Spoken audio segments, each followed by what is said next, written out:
এখানে আমি বানাচ্ছি ধনেপাতার আচার।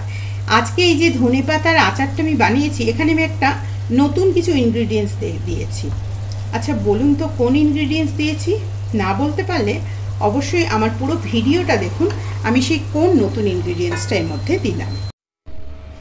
এখানে দেখতেই পাচ্ছেন আমি অনেকটা ধনেপাতা, খালি যে ধনের যে পাতাগুলো, ধনেপাতা ডাঁটাগুলো কিন্তু নয়, শুধু পাতাগুলো দেখুন আমি এখানে বেশ পরিচ্ছন্ন করে ধুয়ে নিয়ে এসেছি। এটার মধ্যে কিন্তু কোনো তেল কোনো কিচ্ছু নেই। দেখুন একটা দুটো ডাঁটা থাকলেও শুধু পাতাগুলো নেবারই চেষ্টা করবেন। শীতকাল শেষ হয়ে যাওয়ার আগে, মানে শীতকাল তো শেষই হয়ে গেছে, এখন ধীরে ধীরে গরম পড়তে শুরু করেছে। এই সময় সারা বছর কি করে সংরক্ষণ করে রাখবেন আপনারা ধনে পাতার আচার। ধনে পাতা খেতে আমরা সবাই ভালোবাসি, সেই ধনে পাতার আচারের রেসিপি আজকে আমি আপনাদের কাছে নিয়ে এসেছি। তার জন্য দেখুন ধনের পাতাগুলোকে প্রথমে আমি একটা ফ্রাই প্যানে দিয়ে একটু শুকনো করে নিচ্ছি। শুকনো হয়ে এই রকম একটা হয়ে যাবে। নমস্কার, আমি পারমিতা, আপনারা দেখছেন পারমিতার পাক।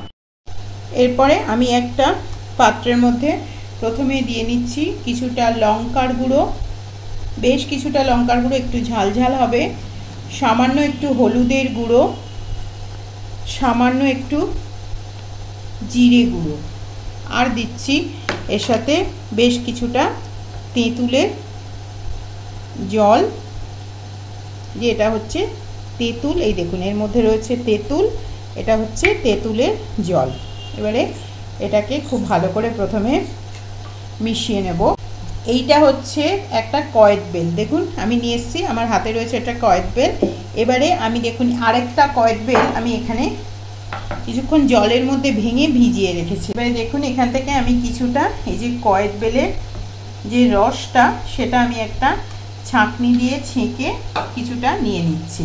পুরোটা লাগবে না, কিছুটা লাগবে। আমি ছাঁকনি দিয়ে ছেঁকে এই যে দেখুন একদম যে প্লেন রসটাই, বিচেগুলো কিন্তু দেয়া যাবে না, একদম প্লেন রসটা দিয়ে দিচ্ছি। এটা একেবারেই নতুন কনসেপ্টের একটি আচার, এবং এই আচারটা আপনারা সারা বছর সংরক্ষণ করে খেতে পারেন। এটা ভাত বা পরোটা বা রুটি সব কিছুর সাথে কিন্তু এটা খেতে খুব ভালো লাগবে।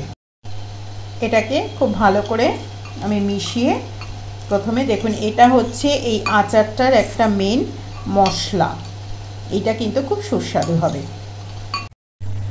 এবারে আমি দেখুন কড়ার মধ্যে একটু পর্যাপ্ত পরিমাণ সর্ষের তেল দিয়ে নিচ্ছি। তেলটা একটু বেশি দিতে হয়, কেননা এই তেলটা যত বেশি থাকবে তত কিন্তু এই যে আচারটা বানাবো, এই আচারটাও কিন্তু যথেষ্ট টাটকা থাকবে। এবং এ কারণে এই দেখুন এই প্যানটার মধ্যে আমি প্রথমে তেলটা গরম করছি, এর মধ্যে আমি দিচ্ছি বেশ কয়েকটা শুকনো লঙ্কা। যখন মোটামুটি ভাজা হবে আমি দিচ্ছি এর মধ্যে একটু কালো জিরে, আর দিচ্ছি কয়েকটা এরকম রসুনের কোয়া, খুব বেশি না, মোটামুটি এখানে একটা মতো রসুনের কোয়া আমি দিলাম।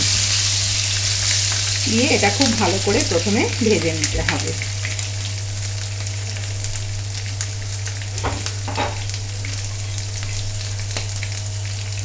এই যে দেখুন এটা মোটামুটি একটা ভাজা হয়ে গেছে। এবারে এটা একটু সরিয়ে আমি অন্য, যেহেতু ওটা গরম অবস্থায় দিতে হবে সেজন্য আমি গ্যাস কমিয়ে ওটাকে ধিমে আঁচে ভাজতে দিয়েছি। বানিয়ে নিয়ে এলাম আচারের মশলাটা।